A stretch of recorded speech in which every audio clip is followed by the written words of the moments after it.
ગુજરાત બુલેટિનમાં આપનું સ્વાગત છે।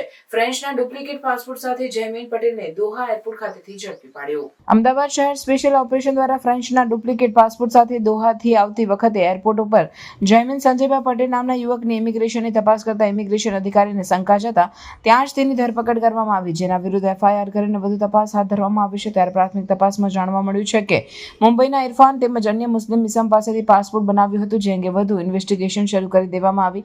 આ અંગે પ્રાથમિક તપાસ કરતા જાણવા મળ્યું કે આરોપીએ 3 લાખ રૂપિયામાં ડુપ્લિકેટ પાસપોર્ટ બનાવ્યો હતો અને અગાઉ કેનેડા અને ઓસ્ટ્રેલિયા જેવા દેશોમાં ડુપ્લિકેટ પાસપોર્ટથી મુસાફરી કરી ચૂક્યો હતો।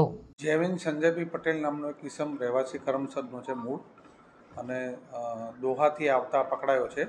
ઇમિગ્રેશન અધિકારીએ ઇમિગ્રેશન ચેક કરતા તેનો જે પાસપોર્ટ હતો ફ્રેન્ચ પાસપોર્ટ એ ડુપ્લિકેટ માલુમ પડ્યો, અને ઇમિગ્રેશન અધિકારી તેના વિરુદ્ધમાં ગુનો દાખલ કરાવ્યો છે। એને એરેસ્ટ કરી અને આગળની તપાસ ચાલુ છે। તેના કહેવા મુજબ મુંબઈના 2 ઇરફાન અને બીજા એક મુસ્લિમ ઇસમે તેને આ ફ્રેન્ચ પાસપોર્ટ ડુપ્લિકેટ કાઢી આપ્યો હતો, તેની તપાસ ચાલુ છે। સાહેબ, આરોપીએ 3 લાખ રૂપિયા પાસપોર્ટ બનાવડાવ્યો હતો, એટલે અત્યારે ક્યાં ક્યાં મુસાફરી કરી છે અને પાસપોર્ટ પર સિક્કા મારેલા છે દેશમાં? હા, એણે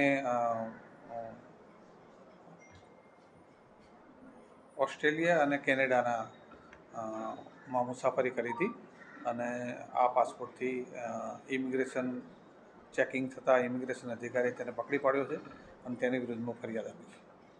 એની પાસે ઇન્ડિયન પાસપોર્ટ છે ખરા કે આ એક જ પાસપોર્ટ છે? નહીં, ઇન્ડિયન પાસપોર્ટ નથી એની પાસે, ફ્રેન્ચ પાસપોર્ટ ડુપ્લિકેટ છે।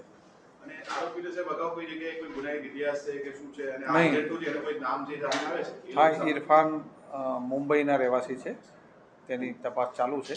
પૂરા નામ હજુ સામે આવ્યા નથી।